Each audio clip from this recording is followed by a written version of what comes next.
नमस्कार दोस्तों, मेरा नाम है विदेश और स्वागत है आप सभी का आंगन एकेडमी में। दोस्तों, आज के इस वीडियो में हम पर्यावरण अध्ययन की 4th यूनिट को स्टार्ट करने वाले हैं और वो यूनिट है हमारा भोजन और आदतें।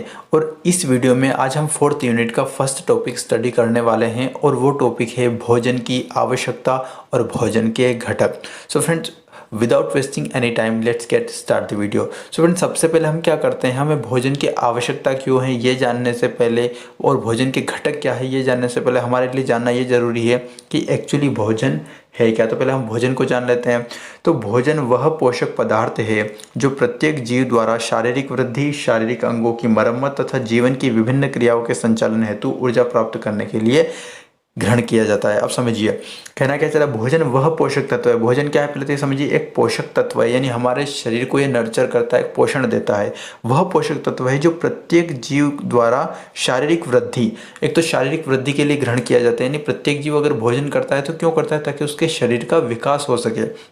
यानी एक छोटा सा बच्चा जो 1 या 2 फीट का होता है वो धीरे धीरे बड़ा होकर अगर 5 फीट का बन गया तो किसकी वजह से, भोजन की वजह से। उसकी जो शारीरिक वृद्धि किसकी वजह से हुई, भोजन की वजह से। ठीक है, शारीरिक अंगों की मरम्मत तथा जीवन की विभिन्न क्रियाओं के संचालन हेतु। यानी एक तो शारीरिक अंगों की मरम्मत, अब मान लीजिए कहीं खरोच लग गई, आपकी त्वचा कहीं कट गई है, फट गई है, चोट लग गई है, तो वो वापस से ठीक हो जाती है। क्यों हो जाती है, क्योंकि हम भोजन खा रहे हैं और उस भोजन से हमें हमारे जो शरीर के अंग है उनकी मरम्मत होती जा रही है। तो इसके लिए भोजन की आवश्यकता पड़ती है। साथ ही विभिन्न क्रियाओं के संचालन हेतु ऊर्जा प्राप्त करने के लिए किया जाता है। यानी हम विभिन्न क्रियाएं करते हैं दिन भर में, चाहे वो शारीरिक क्रियाएं हो, मानसिक क्रियाएं हो, तो सभी के लिए हमें एनर्जी की ज़रूरत होती है, ऊर्जा की ज़रूरत होती है। और ऊर्जा हमें कहाँ से मिलती है, भोजन ग्रहण करने से मिलती है।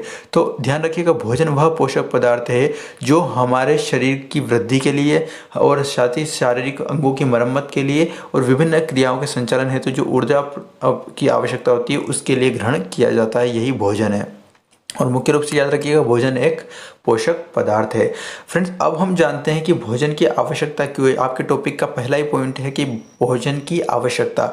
तो भोजन की आवश्यकता क्यों है, तो चलिए जानते हैं। सबसे पहला है वो है श्वासोच्छ्वास, रक्त प्रवाह, शारीरिक मानसिक क्रियाओं हेतु ऊर्जा प्राप्त करना। देखो, भोजन की पहली आवश्यकता है वो है श्वासोच्छ्वास, यानी हमारे अंदर का जो हमारे शरीर का जो रेस्पिरेटरी सिस्टम है, जिसमें हम सांस अंदर लेते हैं बाहर छोड़ते हैं। तो आपको पता है कि ये कॉन्टीन्यूस प्रोसेस है। जब से हम पैदा होते हैं और जब तक हम मर नहीं जाते तब तक ये आपकी सांसें चलती रहती है, लगातार चलती रहती है, कभी नहीं रुकती। तो जो काम लगातार हो रहा है तो आप समझ सकते हैं कि उसके लिए हमें किसकी आवश्यकता पड़ेगी, एनर्जी की। और वो एनर्जी हमें कहाँ से मिलती है, भोजन से मिलती है। यानी लगातार जब हम श्वासोच्छ्वास कर रहे हैं, जो रेस्पिरेटरी सिस्टम है वो किस वजह से चल रहा है, भोजन की वजह से। तो उसे चलाने के लिए भोजन की आवश्यकता पड़ेगी। साथ ही रक्त प्रवाह, आपको पता है आपके शरीर में रक्त प्रवाह लगातार चलते जा रहा है, तो उस रक्त प्रवाह के लिए जो एनर्जी की ज़रूरत होती है वो भी कहाँ से मिलती है, भोजन से मिलती है। साथ ही शारीरिक और मानसिक क्रियाएं हम करते ही रहते हैं, और जो जितना भी हम फिजिकल वर्क करते हैं, जितना भी हम मेंटल वर्क करते हैं, उसके लिए एनर्जी कहाँ से मिलती है, भोजन से मिलती है। तो पहला पॉइंट हमारा क्या होगा, भोजन की आवश्यकता हमें क्यों पड़ती है, वो इसलिए क्योंकि रेस्पिरेटरी सिस्टम के लिए, ब्लड सर्कुलेटरी सिस्टम के लिए और फिजिकल और मेंटल एक्टिविटी के लिए जो एनर्जी चाहिए होती है वो एनर्जी हमें भोजन से मिलती है, इसलिए हमें भोजन की आवश्यकता होती है। जो सेकंड पॉइंट है वो है शारीरिक वृद्धि करना। अब देखिए, मैं पहले वाला उदाहरण दे रहा हूँ। अगर बच्चा एक छोटा सा एक सिंगल सेल से हमारा निर्माण हमारे माँ के गर्भ में शुरुआत होती है, और जब हम जन्म लेते हैं तब से हम बड़े होते रहते हैं और हमारे शरीर का विकास निरंतर होता रहता है, शारीरिक अंगों की वृद्धि होती रहती है। पहले उंगलियाँ छोटी होंगी, बड़े होते रहेंगे तो आपकी उंगलियाँ बड़ी होती रहेंगी, आपके पैर बड़े होते रहेंगे, आपका शरीर पूरा वृद्धि करेगा। तो ये किससे हो रहा है, आपके शरीर में जो भोजन जा रहा है वो भोजन ही आपके शरीर का निर्माण कर रहा है। ठीक है, आपके शरीर को बढ़ाते जा रहा है। तो इसके लिए भोजन की आवश्यकता होती है, शारीरिक वृद्धि के लिए।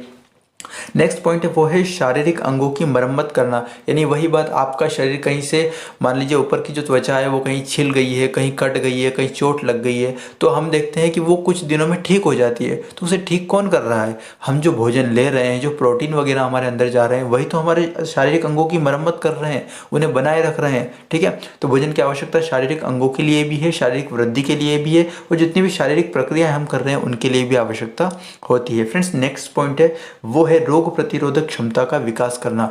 जी हाँ, यानी हमारे अंदर का जो इम्यून सिस्टम है, यानी रोगों से लड़ने की हमारी जो शक्ति है, वो शक्ति हमें कहाँ से मिल रही है, भोजन से मिल रही है। भोजन से हमें कई ऐसे पोषक तत्व प्राप्त होते हैं जो हमारी रोग प्रतिरोधक क्षमता यानी हमारे इम्यूनिटी पावर को बढ़ाते हैं, ताकि जितने भी रोग हैं उनसे हमारा शरीर लड़ सके। तो इस क्षमता को बढ़ाने के लिए भी भोजन की आवश्यकता होती है। और कार्य क्षमता में वृद्धि, अब मान लीजिए आप भूखे हैं और आपसे कोई काम करवाया जाएगा तो आप उस काम को उतने अच्छे से नहीं कर पाएंगे जितने अच्छे से आप भोजन करने के बाद कर पाएंगे। तो भोजन की आवश्यकता में क्या होती है? हमारी कार्य क्षमता को बढ़ाने के लिए, यानी हमारी कैपेसिटी को बढ़ाने के लिए, कैपेबिलिटी को बढ़ाने के लिए भी भोजन की आवश्यकता होती है। फ्रेंड्स, अब हम जानते हैं भोजन के घटक, जो कि आपके टॉपिक का दूसरा पॉइंट है, और वो है भोजन के घटक कौन कौन से होते हैं।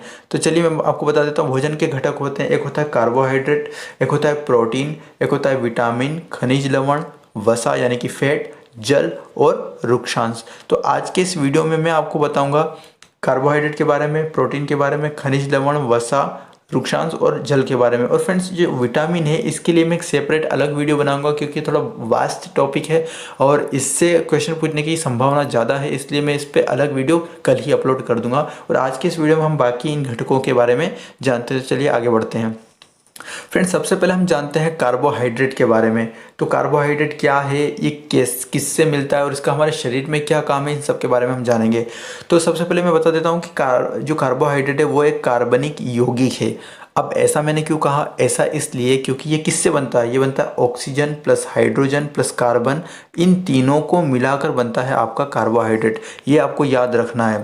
कार्बोहाइड्रेट का निर्माण किस किस से होता है? तो ऑक्सीजन, हाइड्रोजन और कार्बन से मिलकर बनता है कार्बोहाइड्रेट। और यही कारण है कि इसे कार्बनिक यौगिक कह रहे हैं, क्योंकि इतने कार्बनों का ये योग है ना। अब बात करते हैं कि शरीर को ऊर्जा प्रदान करना मुख्य कार्य है। अब सवाल यह आता है कि कार्बोहाइड्रेट का हमारे शरीर में क्या काम है? तो इसका हमारे शरीर में जो मुख्य काम है वो है शरीर को ऊर्जा प्रदान करना। अब जैसे मैं फॉर एग्जांपल आपको एक बात बताता हूँ कि मान लीजिए आप कोई कार्य कर रहे हैं और आप में थोड़ी सी एक पैथार्जिक आप फील कर रहे हैं, ठीक है, थोड़ा सुस्त फील कर रहे हैं, लेकिन अगर आप चाय पी लेते हैं तो आप एनर्जाइज फील करते हैं। क्यों? क्योंकि चाय में क्या डालते हैं? शक्कर, और शक्कर में कार्बोहाइड्रेट होता है, और कार्बोहाइड्रेट हमारे शरीर को क्या करता है? ऊर्जा प्रदान करता है। इसीलिए चाय पीने से आप में ऊर्जा आ जाती है। जैसे भोजन, हम खाना खाते हैं तो भी हमारे अंदर ऊर्जा आ जाती है। तो जो गेहूँ होता है उसमें भी कार्बोहाइड्रेट होता है, तो वो भी हमारे शरीर को क्या प्रदान कर देता है? ऊर्जा, और जिस वजह से हम एनर्जाइज फील करते हैं, पैथार्जिक फील नहीं करते हैं। अब आगे और क्या इंपॉर्टेंट फैक्ट है वो ये है कि इसे श्वेत सार भी कहा जाता है। याद रखिएगा, कार्बोहाइड्रेट को क्या कहा जाता है? श्वेत सार भी कहा जाता है। कई बार एग्जाम में इसी तरह कंफ्यूज करने वाले क्वेश्चन आ जाते हैं, इसलिए मैंने आपको ये भी बता दिया। और एक और इंपॉर्टेंट चीज़ आपको बता दूं कि अब इस जानते हैं कि इसके स्रोत क्या है, यानी अब हम क्या जानते हैं कि कार्बोहाइड्रेट हम किन किन चीज़ों से मिलता है। कई बार इसके स्रोत पूछे जाते हैं, तो शक्कर, गुड़, मिठाई, शहद, गन्ना, गेहूँ, ठीक है, इसके साथ ही आपका आलू, अनाज, सूखा मेवा, टमाटर, साबूदाना, ठीक है, और चावल आदि, इनसे हमें क्या मिलता है? इनसे आपको प्राप्त होता है कार्बोहाइड्रेट। और एक और चीज़ ये है कि शरीर में कार्बोहाइड्रेट शर्करा व मंड के रूप में रहता है। याद रखिएगा, ये भी इंपॉर्टेंट चीज़ है। फ्रेंड्स, आगे हम बात करते हैं कार्बोहाइड्रेट के प्रकार के बारे में। देखिए, ये वैसे तो इतना इंपॉर्टेंट नहीं है, लेकिन देखिए एग्ज़ाम है और थोड़ा सिलेबस जो है वो भी आपका वास्ट है, तो थोड़ा सा बड़ा है सिलेबस है, कहने का मतलब मेरा ये है। तो आप रिस्क नहीं ले सकते। तो मैं इसका जो सूत्र है ये इतने इंपॉर्टेंट नहीं है, लेकिन इनके प्रकार आपको पता होने चाहिए। तो कार्बोहाइड्रेट 3 प्रकार का होता है। एक होता है मोनोसेकेराइड, एक होता है डाइसेकेराइड और एक होता है पॉलीसेकेराइड। 3 प्रकार का कार्बोहाइड्रेट होता है। और जो आपका मोनोसेकेराइड होता है इसका सूत्र है CH2ON, और जो डाइसेकेराइड है इसका सूत्र है C12H22 और O11। और आपका जो पॉलीसेकेराइड है इसका सूत्र है C6H11O5N। ठीक है। अब आगे हम बात करते हैं, थोड़ी और इसके बारे में जानकारी प्राप्त कर लेते हैं। तो ग्लूकोज जो है ये कार्बोहाइड्रेट है। अब देखिए कई बार क्या होता है, गर्मी के दिनों में हम ऐसा फील करते हैं हमें हमारे अंदर एनर्जी नहीं रहती, तो हम क्या पीते हैं? ग्लूकोज। और तो ग्लूकोज से हमें कार्बोहाइड्रेट मिलता है, तभी तो हमें एनर्जी मिल जाती है। आपको मैंने बताया ना कि जो कार्बोहाइड्रेट है हमारे शरीर को डायरेक्ट एनर्जी देता है। डायरेक्ट हमारे एनर्जी कहाँ से मिलती है? कार्बोहाइड्रेट से मिलती है। और जो ग्लूकोज होता है इसको ये कार्बोहाइड्रेट ही है, इसलिए ग्लूकोज से हमें एनर्जी मिल जाती है। अब हम जानते हैं एक और चीज़ मैं आपको बता दूं कि 1 ग्राम कार्बोहाइड्रेट में 4 कैलोरीज होती हैं। हमें ऊर्जा किससे मिलती है? कैलोरीज में हमें ऊर्जा मिलती है। तो आपको पता होना चाहिए कि कार्बोहाइड्रेट से कितनी ऊर्जा मिलती है। तो 1 ग्राम कार्बोहाइड्रेट से 4 कैलोरीज ऊर्जा मिलती है। मैं इस वीडियो में आगे भी बताऊंगा आपको कि हमें फैट से कितने ग्राम 1 ग्राम फैट से कितनी कैलोरी मिलती है, 1 ग्राम प्रोटीन से कितनी कैलोरी मिलती है। अभी याद रखिए कि 1 ग्राम कार्बोहाइड्रेट से हमें 4 कैलोरीज मिलती है। ठीक है। अब बात करते हैं कार्बोहाइड्रेट के क्या क्या कार्य हैं, यानी कार्बोहाइड्रेट जो हमें हमें ऊर्जा प्रदान कर रहा है, इसके अलावा और इसके क्या कार्य हैं। तो पहला तो यही आ गया कि प्रत्यक्ष रूप में ऊर्जा प्रदान करना। कार्बोहाइड्रेट का पहला क्या काम है, मैंने आपको बताया कि हमें डायरेक्ट एनर्जी देता है। जैसे आप कार्बोहाइड्रेट का सेवन करते हैं आपको एनर्जी मिल जाती है, मैंने आपको चाय का उदाहरण दिया है। दूसरा क्या है, प्रोटीन की बचत करना। अब ये कैसे, देखिए प्रोटीन भी हमें ऊर्जा प्रदान करता है, हमारे शारीरिक अंगों की मरम्मत करता है, तो वो हमें ऊर्जा प्रदान कर रहा है। और वही ऊर्जा अगर हमें कार्बोहाइड्रेट ऑलरेडी दे रहा है तो प्रोटीन की तो बचत हुई ना। कार्बोहाइड्रेट ऑलरेडी अगर हमें डायरेक्ट एनर्जी दे रहा है तो वहाँ प्रोटीन का काम नहीं रहेगा, प्रोटीन ऊर्जा नहीं देगा तो प्रोटीन की बचत हो जाएगी। वैसे ही वसा की भी बचत हो जाएगी। वसा क्या हमें इनडायरेक्ट एनर्जी देता है, यानी जब हमारे शरीर में अगर कार्बोहाइड्रेट आपके शरीर में नहीं रहेगा, ठीक है, तब आपको वसा जो है वो आपको एनर्जी देगी। तो जब ऑलरेडी हमारे अंदर कार्बोहाइड्रेट है तो वसा जो है वो उसकी बचत हो जाएगी। तो इसी तरह कार्बोहाइड्रेट का एक काम क्या हो गया, वसा की भी ये बचत करता है। अगला है पाचन तंत्र को स्वस्थ बनाना। अब कार्बोहाइड्रेट आपको एनर्जी देता है और आपका शरीर जब आपके खाए हुए भोजन को पचाता है तो उसको क्या चाहिए, उसको भी तो एनर्जी चाहिए उस काम को करने के लिए, आपके डाइजेस्टिव सिस्टम को चलाने के लिए। तो वहाँ जो ऊर्जा मिल रही है वो भी हमें कार्बोहाइड्रेट से मिलती है। और अंत में आता है कैल्शियम का अवशोषण। हम जो कैल्शियम का सेवन करते हैं, जो मिनरल कैल्शियम होता है हमारे अंदर, उसका अवशोषण किससे होता है, कार्बोहाइड्रेट से होता है। फ्रेंड्स अब हम बात करते हैं प्रोटीन के बारे में। ये बहुत ही इंपॉर्टेंट है, जैसे कार्बोहाइड्रेट, प्रोटीन, विटामिन, वसा, ये कुछ ज़्यादा इंपॉर्टेंट है, ठीक है, तो याद रखिएगा। तो आपको बता दूं प्रोटीन भी एक कार्बनिक यौगिक है कार्बोहाइड्रेट की तरह। अब ये किस किस से बनता है, हमने देखा था कि जो कार्बोहाइड्रेट है वो बनता है ऑक्सीजन, हाइड्रोजन और कार्बन से। ये किससे बनता है, तो प्रोटीन बनता है आपका कार्बन, ऑक्सीजन, नाइट्रोजन, हाइड्रोजन, गंधक और फास्फोरस, इन सब को मिलाकर बनता है आपका प्रोटीन। अब हम जानते हैं प्रोटीन क्या होता है, कैसे काम करता है। तो प्रोटीन का निर्माण अमीनो अम्ल से होता है। किससे होता है, ध्यान रखिएगा, प्रोटीन का निर्माण अमीनो अम्ल से होता है। हमारे शरीर को 20 अमीनो एसिड यानी अमीनो अम्लों की आवश्यकता होती है, जिसमें से 10 का निर्माण शरीर स्वयं करता है, जबकि 10 अमीनो अम्ल हम भोजन के द्वारा प्राप्त करते हैं। देखिए बहुत ही सिंपल सी बात है, प्रोटीन का निर्माण किससे होगा, अमीनो अम्ल से होगा, ठीक है। और हमारे शरीर को 20 प्रकार के अमीनो अम्ल की आवश्यकता होती है, जिसमें से 10 जो होते हैं ना वो हमारे शरीर खुद ही क्रिएट कर लेता है, जनरेट कर लेता है, बना लेता है। लेकिन 10 जो बचे रहते हैं वो हमें बाहर भोजन के द्वारा ग्रहण करने पड़ते हैं। और मैं आपको आगे बताऊंगा कि बाहर से हम प्रोटीन किन किन चीज़ों से ग्रहण करते हैं। उससे पहले एक और चीज़ आपको मैं बता दूं कि इसे शरीर वर्धक भोजन कहा जाता है। ध्यान रखिएगा, जो प्रोटीन है इसे शरीर वर्धक भोजन कहते हैं। क्यों, क्योंकि मैंने आपको बताया है कि हमारे शरीर का जो विकास होता है, हमारे शरीर की जो वृद्धि होती है वो प्रोटीन से ही होती है, ठीक है। तो शरीर वर्धक मतलब क्या हुआ, शरीर को वर्धन करने वाला, यानी शरीर को बढ़ाने वाला। एक छोटा बच्चा, एक 3 फीट का बच्चा अगर 5 फीट का इंसान बन रहा है तो उसके शरीर को किसने बढ़ाया है, प्रोटीन ने बढ़ाया है। उसके अंगों को किसने वृद्धि की है, किसने विकसित किया है, प्रोटीन ने किया है। इसी वजह से इसे शरीरवर्धक भोजन कहते हैं, ठीक है। अब बात करते हैं कि स्रोत क्या क्या है, प्रोटीन हमें किन किन से मिलता है। तो हमें मिलता है मांस से, मछली, अंडा, मूंगफली, सोयाबीन, दालें, दूध, है ना, मक्का आदि, इनसे हमें क्या मिलता है, इनसे हमें मिलता है प्रोटीन। देखिए अंडों से भी मिलता है, यहाँ बना रखे मैंने। अब बात करते हैं प्रोटीन के क्या क्या कार्य हैं। जैसे हमने कार्बोहाइड्रेट के कार्य देखे, अब बात करते हैं प्रोटीन हमारे शरीर में क्या क्या कार्य करता है। नंबर 1 पर आता है शारीरिक वृद्धि एवं विकास, जो मैं आपको बता चुका हूँ। आपके शरीर की वृद्धि कौन कर रहा है, अगर आपकी उंगलियां 2 इंच की है, छोटे बच्चे की उंगलियां, तो वो बड़ी होकर 3 इंच की किससे बनती है, प्रोटीन से ही तो बनती है। आपका शरीर का विकास किससे हो रहा है, प्रोटीन से ही तो हो रहा है। एक बच्चे का निर्माण एक सिंगल सेल के रूप में स्टार्ट होता है माता के यूटेरस में, गर्भ में, तो वो बड़ा किससे बन रहा है, वो भ्रूण विकसित किससे हो रहा है, प्रोटीन से हो रहा है। और जब वो पृथ्वी पर आ गया इस दुनिया में, उसका विकास कैसे हो रहा है, वो धीरे धीरे बड़ा कैसे हो रहा है, प्रोटीन की वजह से हो रहा है। तो शारीरिक वृद्धि व विकास का काम किसका होता है, प्रोटीन का होता है।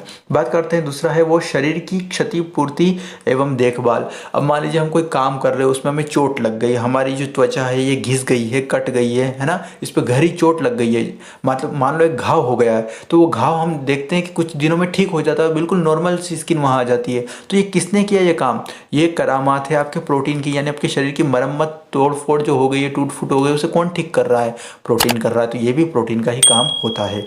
नेक्स्ट है ऊर्जा का उत्पादन, यानी मान लीजिए डायरेक्ट एनर्जी देने के लिए अगर कार्बोहाइड्रेट नहीं है तो वहाँ ऊर्जा का उत्पादन कौन करेगा, प्रोटीन करेगा, तो ये भी इसका काम है। अगला है एंजाइम व हार्मोन्स का निर्माण। आपको पता है कि आपके शरीर में अनेकों एंजाइम्स और हार्मोन्स की आवश्यकता होती है, जो आपके रेस्पिरेटरी सिस्टम को चलाते हैं, ब्लड सर्कुलेटरी सिस्टम को चलाते हैं, डाइजेस्टिव सिस्टम को चलाते हैं, ठीक है। ये जितना भी सिस्टम होते हैं इन सबको चलाते हैं अनेक प्रकार के एंजाइम और हार्मोन, और उनका निर्माण प्रोटीन की सहायता से ही होता है। ये इंपॉर्टेंट फैक्ट है, याद रखिएगा एग्जाम के लिए भी। हमारे शरीर में एंजाइम और हार्मोन्स का निर्माण कौन करता है, तो वो करता है प्रोटीन। ठीक है। नेक्स्ट है रोग प्रतिरोधक क्षमता का उत्पादन। हमारे शरीर का जो इम्यूनिटी पावर बढ़ाता है वो कौन बढ़ाता है? प्रोटीन ही बढ़ाता है। प्रोटीन से ही हमारा जो रोग प्रतिरोधक क्षमता है, रोगों से लड़ने की क्षमता है, वो विकसित होती है, वो बढ़ती है। अगला है कार्यों में सहायक, यानी मैंने आपको बताया कई प्रकार के कार्यों में, चाहे वो शरीर की वृद्धि हो, शरीर की क्षतिपूर्ति हो, ठीक है, एंजाइम हार्मोन्स का निर्माण हो, किससे होता है? प्रोटीन से होता है। फ्रेंड्स, एक और फैक्ट आपको ये बता दूं कि प्रोटीन प्रारंभ से अंत तक शरीर के निर्माण, विकास व रखरखाव का कार्य करता है। यानी एक बच्चा जब से बनना स्टार्ट हुआ एक छोटे से सेल के रूप में, तब से लेकर जब तक वो बड़ा होकर मर नहीं जाता, तब तक प्रोटीन ही है जो उसके शरीर का विकास करता है, उसके शरीर को आगे बढ़ाता है। याद रखिएगा, ठीक है। फ्रेंड्स, अब हम बात करते हैं रुक्षांश के बारे में। तो अब कई सारे जो स्टूडेंट्स हैं उनको लगता है उन्होंने कार्बोहाइड्रेट के बारे में सुना है, प्रोटीन के बारे में सुना है, विटामिन के बारे में सुना है, फैट के बारे में सुना है, लेकिन रुक्षांश हो सकता है किसी के लिए नया हो। तो मैं आपको बता दूं, बहुत ही सिंपल चीज़ है लेकिन बहुत ही इंपॉर्टेंट भी है, तो इसे पढ़ना बहुत ज़रूरी है। तो सबसे पहले हम जानते हैं कि रुक्षांश जो होते हैं ना, भोजन के पाचन हेतु अति महत्वपूर्ण होते हैं। तो चलो, ये तो अलग बात हुई, पहले जान लेते हैं कि रुक्षांश एक्चुअली होते क्या है। ठीक है, तो हमारे भोजन, फल, सब्जी, सलाद आदि में जो रेशेदार पदार्थ होते हैं वही रुक्षांश है। आपने मान लिया, अगर आपने ककड़ी देखी है तो ककड़ी के अंदर एक पदार्थ होता है, मतलब रेशेदार पदार्थ होते हैं, चाहे आपका केला हो या अमरूद हो, तो जब इनको खाते हैं ना तो एक रेशेदार पदार्थ होता है, कई बार वो हमारे दांतों में भी फंस जाता है। तो वो जो रेशेदार पदार्थ होता है ना, उसे कहते हैं रुक्षांश। अब ये रुक्षांश बहुत ही इंपॉर्टेंट चीज़ है, आप आगे इसके बारे में आप जानोगे ना तो आपको बड़ा मजा आएगा। देखिए, तो ये क्या काम करते हैं? ये भोजन के पाचन हेतु महत्वपूर्ण होते हैं। अब इनके बारे में और क्या जानेंगे, वो ये है कि रुक्षांश का निर्माण सेल्यूलोज से होता है। ध्यान रखिएगा, रुक्षांश का निर्माण किससे होता है? रुक्षांश का निर्माण सेल्यूलोज से होता है, याद रखिएगा। और आगे बात करते हैं, सेल्यूलोज के पाचन हेतु हमारे शरीर में एंजाइम नहीं होते हैं, इसलिए यह अपचित रहता है। अब देखिए, अब आप सोच रहे होंगे कि भोजन के जितने भी घटक है, जैसे कार्बोहाइड्रेट है वो हमें ऊर्जा प्रदान कर रहा है, प्रोटीन शरीर की मरम्मत कर रहा है, विटामिन हमें रोगों से दूर रखते हैं, है ना, वसा हमें इनडायरेक्ट एनर्जी देती है। तो ये तो रुक्षांश ऐसी चीज़ है जिसका निर्माण सेल्यूलोज से होता है, और सेल्यूलोज को पचाने के लिए हमारे शरीर में एंजाइम ही नहीं होते हैं। ठीक है, तो ये अपचित रहता है। तो फिर ये कैसे हमारे शरीर के लिए आवश्यक है? तो चलिए आगे इसका भी जवाब मैं दे देता हूँ। यह हमें कोई पोषक तत्व प्रदान नहीं करता। लो, एक और माइनस पॉइंट आ गया। एक्चुअली ये माइनस पॉइंट नहीं है, आगे और एक्सप्लेन करते हैं। तो क्या देखा हमने कि सेल्यूलोज से इसका निर्माण हो रहा है, और सेल्यूलोज के पाचन के लिए हमारे शरीर में एंजाइम नहीं होते हैं, इसलिए ये अपचित रहता है, क्योंकि हमारे शरीर में वो कैपेसिटी नहीं है कि वो इस रुक्षांश को पचा पाए, और इससे हमें कोई पोषक तत्व भी नहीं मिलता है रुक्षांश से, फिर भी भोजन का अवयव है। अब देखिए, भोजन के जितने भी अवयव हैं उन सब से हमें पोषण मिल रहा है, तो ये भोजन का पाचन नहीं करता है, फिर भी भोजन का अवयव है। क्यों है? ये लास्ट लाइन देखिए, यह भोजन के पाचन व मल निकास में सहयोग करता है। यानी हम जो खाना खाते हैं, ये उस खाने के साथ ये हमें कोई एनर्जी नहीं देता, कोई पोषक तत्व, कोई मिनरल, कोई विटामिन हमें नहीं देता है जो रेशेदार पदार्थ होता है रुक्षांश से, और न ही हमें किसी प्रकार की पोषक तत्व के साथ साथ किसी प्रकार का हमारे शरीर में पाचन भी नहीं होता है इसका। लेकिन हमारे शरीर में जो भोजन हम खाते हैं, वो जो भोजन अपचित रहता है, जो पच नहीं पाता, और जो अपशिष्ट मल के रूप में बाहर निकलता है, उसे बाहर निकालने के लिए ही रुक्षांश बहुत महत्वपूर्ण है। यानी अगर रुक्षांश नहीं होगा तो मल निकासी में बहुत ज़्यादा दिक्कत आती है। तो रुक्षांश का क्या कार्य होता है? रुक्षांश का मुख्य कार्य होता है, यह भोजन के पाचन व मल निकास में सहयोग करता है, इसलिए यह भोजन का अवयव है, याद रखिएगा। वरना ये ना तो कोई पोषक तत्व दे रहा है और न ही इसका पाचन हो रहा है, तो इसलिए फिर भी भोजन का घटक इसलिए है, भोजन का अवयव इसलिए है क्योंकि मल निकास और उत्सर्जन तंत्र जो है हमारा, उसमें यह सहयोग करता है। अब मैं और बता दूं कि इसके स्रोत क्या है, यानी कहाँ कहाँ से हमें प्राप्त होता है रुक्षांश। तो आपको प्राप्त होता है फलों से। फलों में कई सारे फल रेशेदार होते हैं, कई फलों में रेशेदार तत्व पाया जाता है, सब्जियाँ, साथ ही पालक, सलाद, है ना, और चपाती आदि, इन सब से क्या मिलता है हमें? रुक्षांश। इन सभी से हमें प्राप्त होता है। फ्रेंड्स, ये है विटामिन। तो मैं आपको पहले बता चुका हूँ कि विटामिन के बारे में मैं अलग से एक नेक्स्ट वीडियो बनाऊंगा, और उस वीडियो के बारे में आपको इसके बारे में पूरी जानकारी मैं आपको। तो चलिए अब हम बात करते हैं खनिज लवण यानी कि मिनरल्स के बारे में। ठीक है, तो ये वे रसायन जो शरीर स्वस्थ रखने में सहायक होते हैं, ध्यान रखिएगा। कार्बोहाइड्रेट क्या करता है, आपके शरीर को डायरेक्ट एनर्जी देता है। प्रोटीन क्या करता है, शरीर की वृद्धि और मरम्मत करता है। खनिज लवण क्या करते हैं, आपके शरीर को स्वस्थ रखते हैं। ठीक है, विटामिन क्या करते हैं, आपको रोगों से दूर रखते हैं। तो इन सब के बारे में ध्यान रखिएगा। रुक्षांश क्या करता है, रुक्षांश ये काम करता है कि वो आपके शरीर से उत्सर्जन तंत्र को मजबूत करता है, मल निकासी में सहयोग करता है। ठीक है, तो खनिज लवण के बारे में पहली बात हमने क्या जानी, वो ये कि वे रसायन जो शरीर स्वस्थ रखने में सहायक होते हैं। तो हमारे शरीर को स्वस्थ रखने में कौन से रसायन जो है सहायक होते हैं, वो कैल्शियम, पोटेशियम, इन सब के बारे में जानेंगे। दूसरा है कि यह धरती से प्राप्त होते हैं।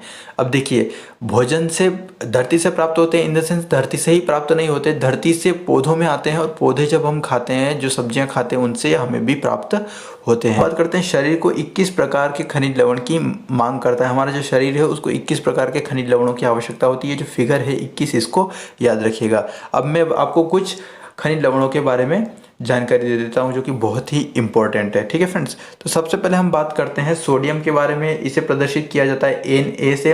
ये कहाँ से मिलता है, स्रोत क्या है इसके, तो इसके स्रोत है साधारण नमक, मछली, मांस और अंडा। ये क्या काम करता है, तो पेशियों का संकुचन है ना, धनात्मक विद्युत और अपघटन संतुलन का काम ये करता है। अगला है पोटेशियम। पोटेशियम को जो सिंबल है वो है के, और ये कहाँ से मिलता है, तो ये सभी खाद्य पदार्थों में होता है। पोटेशियम सभी प्रकार के खाद्य पदार्थों में होता है, और इसका भी कार्य यही है जो ऊपर बताया गया है। अगला है कैल्शियम, बहुत इंपॉर्टेंट है। इसको प्रदर्शित करते हैं Ca से। ये कहाँ से मिलता है, ये मिलता है आपको दूध, पनीर, अंडे और चना से मिलता है। इसका काम क्या है, इसका काम है रुधिर का स्पंदन, हड्डियों व दांतों में अपनी भूमिका निभाता है। ठीक है, जो फ्रेंड्स अगला है वो है फास्फोरस। ये इसको प्रदर्शित करते हैं पी से। ये कहाँ से मिलता है, ये आपको मिलता है पनीर से, दूध से, बाजरा, हरी सब्जी, इन सब में फास्फोरस मिलता है, और इसके भी कार्य यही है जो ऊपर बताए गए हैं। अगला है लोहा। यह बहुत इंपॉर्टेंट होता है। इसे Fe से प्रदर्शित करते हैं। आपने सुना होगा आयरन, क्या हमारे शरीर में आयरन की कमी है या वगैरह सुना होगा, तो ये एक मिनरल है आयरन। अब देखिए, कई बार होता है कि आयरन का मतलब क्या होता है, लोहा। जो हम बाहर देखते हैं, चाहे वो सरिया हो या बहुत सारी मशीनें जो लोहे के बनते हैं, तो लोग कहते हैं कि आपके शरीर में लोहा है, तो इसका अर्थ ये नहीं कि आपके शरीर में ये रियल लोहा है। लोहा देखिए दो प्रकार का होता है। एक तो होता है लोहा, जो आयरन होता है वो होता है एक धातु है। आयरन क्या है, एक धातु है। लेकिन हमारे शरीर में जो लोहा होता है ना, वो आयरन एक धातु नहीं होता, आयरन के कंपाउंड्स होते हैं। इस चीज़ को याद रखिएगा, हमारे शरीर में आयरन के कंपाउंड्स होते हैं। सच में ये नहीं कि भगवान ने आपका शरीर बनाया तो आपके शरीर में सरिया वरिया डाल दिया, ऐसा कुछ नहीं है। ठीक है, तो हमारे कोई अगर पूछे कि हमारे शरीर में लोहा है, तो सच में लोहा नहीं है। हम ऐसा नहीं कि आप चुंबक लेके शरीर को चिपकाने लग जाओ, अरे अंदर लोहा है तो चिपक क्यों नहीं रहा है। हमारे शरीर में आयरन के कंपाउंड्स हैं। ठीक है, और कंपाउंड्स और धातु में और मटेरियल में बहुत अंतर, कंपाउंड्स और मटेरियल में बहुत अंतर होता है। तो लोहा जो होता है इसे Fe से प्रदर्शित करते हैं। ये कहाँ से मिलता है, पालक, गुड़, केला और हरी सब्जी। और साथ ही आपको बता दूं कि सेब फल से भी हमें आयरन मिलता है, और यही कारण है कि जब हम बीमार होते हैं तो डॉक्टर हमें सेब खाने के लिए प्रेरित करते हैं। इसका क्या कार्य है, तो हीमोग्लोबिन का निर्माण करता है। ठीक है, हीमोग्लोबिन से हमें एनर्जी मिलती है, और हीमोग्लोबिन से हमारे खून का रंग जो है वो लाल रहता है। ठीक है, और उत्तक का ऑक्सीकरण भी इसके द्वारा होता है। करते हैं तो वह आयोडीन। आयोडीन को प्रदर्शित करते हैं आई से। ये कहाँ से मिलता है, मछली, समुद्री खरपतवार आदि से, और आयोडीन नमक से मिलता है। इसका कार्य क्या है, तो थायरोक्सिन हार्मोन का संश्लेषण करता है। आगे बात करते हैं मैग्नीशियम के बारे में। इसे Mg से प्रदर्शित करते हैं। यह सब्जियों से प्राप्त होता है, और तंत्र की क्रिया को यह मजबूत रखता है, उसे चलाता है और उसमें अपनी भूमिका निभाता। आगे बात करते हैं जस्ता के बारे में। तो जस्ता जो है ये यकृत व मछली से मिलता है, और इंसुलिन में बढ़ोतरी करता है। मधुमेह जो होता है उस इंसुलिन की कमी में ये अपना काम करता है। आगे बात करते हैं तांबा के बारे में, जिसे C4 से प्रदर्शित करते हैं, और ये यकृत, अनाज, मांस, मछली आदि से मिलता है। अब देखिए, यहाँ भी कॉपर की अगर मैं बात कर रहा हूँ तांबा की, तो सच में तांबा धातु हमारे शरीर के अंदर नहीं होता है। तांबा यानी कॉपर के कंपाउंड्स होते हैं। ठीक है, इसका कार्य क्या है, हीमोग्लोबिन व अस्थियों का निर्माण करता है। ठीक है, हमारे शरीर में जो अस्थियां हैं, है ना, और जो हीमोग्लोबिन उसका निर्माण कॉपर से होता है, यानी तांबा से होता है। अंत में बात करते हैं कोबाल्ट के बारे में, जिसे CO से प्रदर्शित करते हैं। तो ये मांस, मछली व जल से हमें प्राप्त होता है, और RBC यानी कि रेड ब्लड सेल्स यानी लाल रक्त कणिकाएं, और विटामिन B12 का संश्लेषण इसके द्वारा किया जाता है। और अंत में दो इंपॉर्टेंट फैक्ट्स आपको बता दूं, उसके बाद वीडियो का फ्रेंड्स अंत करते हैं। और वो ये है कि प्रतिदिन एक बालक को 25 मिलीग्राम आयरन व बालिका को 35 मिलीग्राम आयरन की आवश्यकता होती है। अब ऐसा क्यों, एक बालक जो होता है उसे सिर्फ 25 और बालिका को 35 मिलीग्राम आयरन की आवश्यकता क्यों पड़ती है? ऐसा इसलिए क्योंकि लड़कियों में अधिक आयरन की आवश्यकता इसलिए होती है क्योंकि पीरियड्स के दौरान रक्तस्राव अधिक हो जाता है और हीमोग्लोबिन की कमी हो जाती है। तो जो गर्ल्स होती हैं सो पीरियड्स के दौरान जब रक्तस्राव होता है, ब्लीडिंग होती है, तो उसकी वजह से क्या होता है कि उनके शरीर में हीमोग्लोबिन की कमी हो जाती है और हीमोग्लोबिन की क्षति की पूर्ति करने के लिए उन्हें अधिक आयरन की ज़रूरत होती है। इसलिए एक दिन में लड़की को जो 35 मिलीग्राम आयरन की आवश्यकता होती है और जो लड़के होते हैं उन्हें 25 मिलीग्राम आयरन की आवश्यकता होती है। सो फ्रेंड्स, ये था आज का हमारा वीडियो। कल के वीडियो में मैं आपको विटामिन के बारे में बताऊंगा, पूरी डिटेल उनके बारे में बताऊंगा ताकि कोई भी क्वेश्चन आए तो आप उसे कर पाएँ। तो यही था आज का हमारा वीडियो। अगर वीडियो अच्छा लगा है तो इसे लाइक करो, कॉमेंट करो, शेयर करो और चैनल को अभी तक सब्सक्राइब नहीं किया है तो चैनल को सब्सक्राइब कीजिए और बेल आइकन को प्रेस कीजिए। Thank you for watching this video my dear friends.